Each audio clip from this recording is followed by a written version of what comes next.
All right, guys, welcome back to the channel. It's Victoria Scott. I'm here at Torture Gym in Las Vegas, and today we are here doing a back workout. I'm getting started right now with some reverse flies. I like to warm up my sort of upper back and also my rear delts.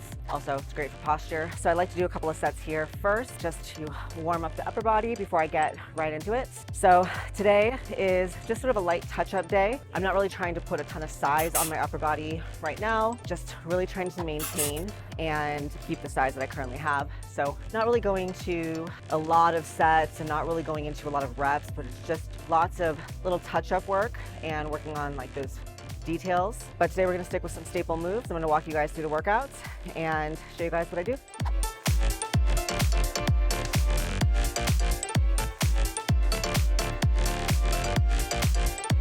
All right, so I did a couple warm-up sets. Now I'm gonna do 2 working sets here. I am doing myo rep sets, like 3 clusters of reps. Aim for 10 to 15 on the first round. Take a couple of deep breaths. Aim for about half what I did that first time, so it should be about 6 to 8. And then take a couple breaths, and then it'll be another 3 to 4 reps. Getting close to failure on these. Rear delts are really small muscle groups. You don't need to go incredibly heavy. It's also really important that you keep good posture, otherwise you'll feel a lot in your traps. So you'll see I kind of correct myself even mid-set. I really kind of puff my chest out. I like to say tits to the ceiling to really exaggerate your posture and get yourself into a position where you can really hit this muscle here. I do hit rear delts at least twice a week. It's definitely an area I think that most people under-train. Gives a nice capped look to the back, so you get a nice V taper. You know, can really just round out your shape.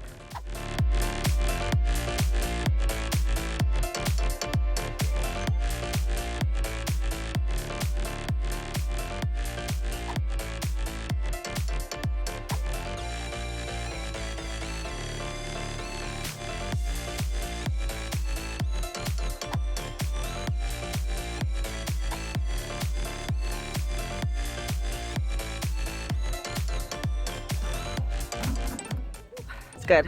It's really important at the end when you start to get fatigued that you don't start to shrug, keeping the shoulder blades down and compressed. Take your time, really focus on that rear delt, making it contract to lead the movement. And if you can't do it, great, then mission accomplished. No need to change your form to sort of force it, because then you end up using other muscle groups to help you, which is not achieving the goal. I'm not trying to build my traps. I'm trying to, again, work the rear delt. So if I get to failure or I feel like I start to let other muscles kick in, then I just stop. So that was a good one. We're gonna do one more like that and move on.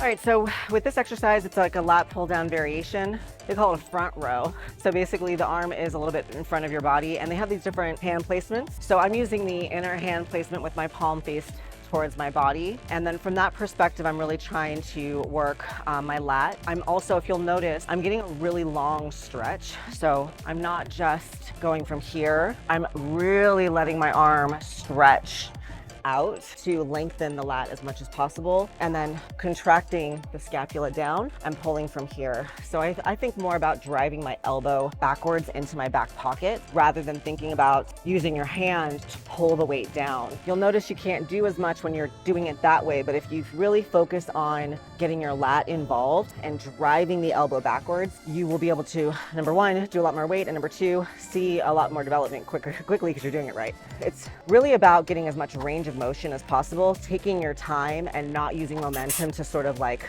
swing and pull it down. I'm also not going extremely heavy on this, again, because I'm not trying to build a ton of size. I'm really just trying to maintain. I also don't have my wrist straps with me today, so my grip is failing a lot quicker.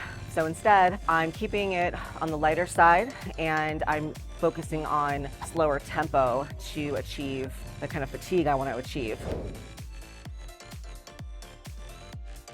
I'm also being really mindful to keep my elbow close to my body, so I'm not letting it bow out like that. I'm bringing it in, like I said, towards my back pocket. It's almost like you're pinching your sides here a little bit.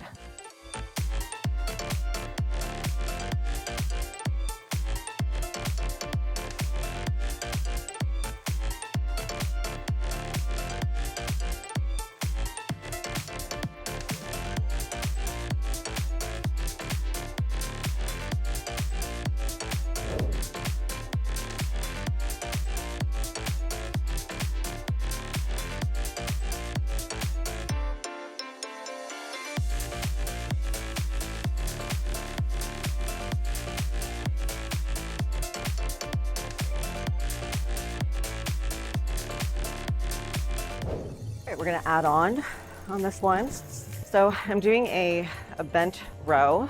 You guys watched a video I did last year with Jared Feather from the RP guys.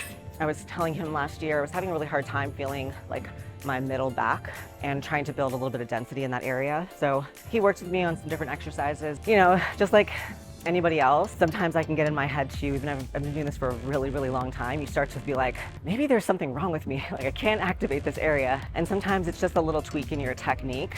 A lot of times it's unique to your individual anatomy, how you're performing the exercises. I do have a slight perpetual tightness on this shoulder that I'm constantly getting work on to keep this area sort of loose. So that sometimes impacts how you perform an exercise. But what we really worked on was getting my body into a position so that I could isolate kind of my rhomboids, my middle back area, lower rhomboids. And I found that I get a lot of activation when I do almost like a tabletop position on my rows. And then even if I'm doing like a seated row, I really focus on elongating my arms as far as possible. So you'll see I don't just straighten my arms, I actually let my shoulder blades kind of drop and I extend down into the floor slowly, pause at the bottom, and then I squeeze all the back musculature up and then pull the bar to my upper chest area. When I do that, I feel a lot of mid-back. So it's not really about lifting a heavier weight, it's a really slow, controlled movement, and I find it to be very effective. And I noticed almost immediately more density in my mid-back area. So I'm gonna do 2 sets here. I did 2 warm-up sets already with just the bar, and now like this is in kilograms. So this is like adding 10s to each side. So about 65, 70 pounds here. Good for me. I'm gonna do sets of 10 to 15, just waiting until I can hit close to failure, but not quite completely failing. See how it goes.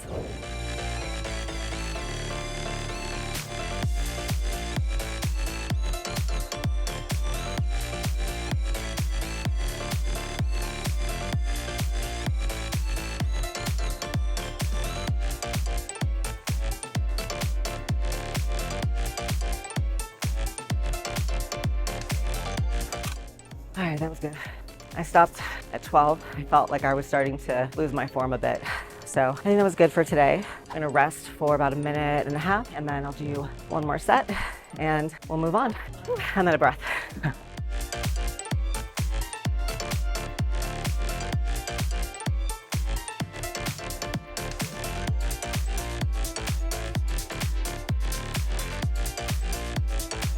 All right, so this is the last exercise for this back workout. I'm basically doing a variation of this seated row. Again, we are at Torture Gym. This is their Torture line of equipment, which is phenomenal, top of the line equipment. It's incredible how they've engineered these machines to really target different angles if you are a bodybuilder. They always come with all these different handles and all these different angles. And even then, I am still performing this completely different than how it was designed. Mostly because Regan showed me this one last, Regan Grimes. If you guys don't follow him, be sure you follow him. He's a phenomenal bodybuilder. We're basically doing this, stepping away from the machine, centering your body to one of the handles.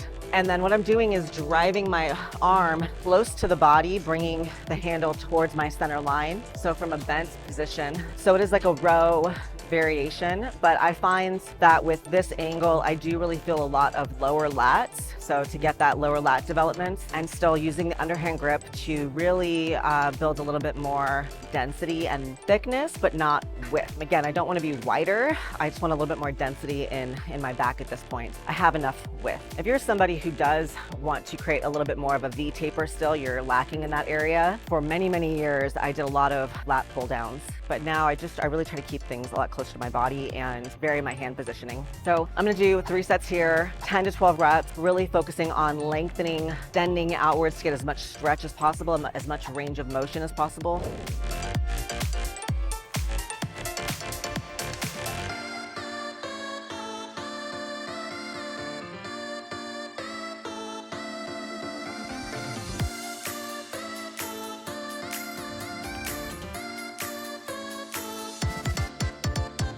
To be honest, today was such a shit show. I think it's almost 5 o'clock. I planned on working out 4 hours ago, and we got here much later than I expected, to a point where, I was talking to Brad, and he's like, well, if you're not feeling it, like, let's film another day. But I needed to get my workout in anyway, and I wanted to get this video out to you guys. But just like everybody else, days don't always go as planned. I had some appointments that got moved, that came in later, calls that went longer than expected. We have work being done in the house, so we're kind of waiting around for some people to come by and measure the windows and that kind of stuff. So sometimes you just got to kind of go with it. But even just in this workout today, we filmed a section and the audio went out on my mic, so the whole thing I was talking about didn't get recorded. So it's just like one of those days that things just don't always go how you hope. You just kind of keep showing up and putting your best foot forward. So we're here. This wasn't like my most energetic workout for sure, but we got it done. It was still a good workout, still counts. And I'm gonna finish up here with a little bit of core work, a little bit of ab, get home and eat. So